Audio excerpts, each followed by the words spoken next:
Hello, good morning. तर आज सकाळ सकाळ नाश्त्यासाठी बनला होता गोड असा बदामाचा शिरा, पंढरीच्या आवडतीचा. आणि ही मटकी बघा ना, किती छान मोड आलं तिला.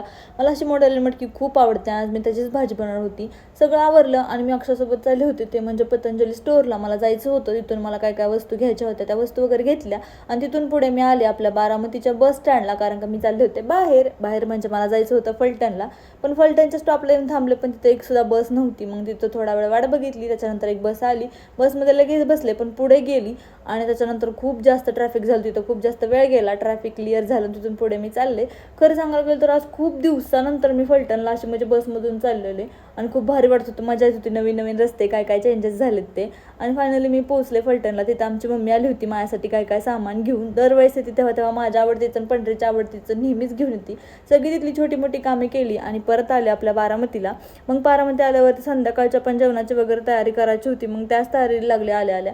आज मी काय असं जास्त केलं नव्हतं, सिंपलच केलं होतं. चपाती, भात आणि पनीरची भाजी असं केलं होतं. मग असं पोटभर असं जेवण केलं. आणि बाय, भेटूया नेक्स्ट व्लॉगमध्ये.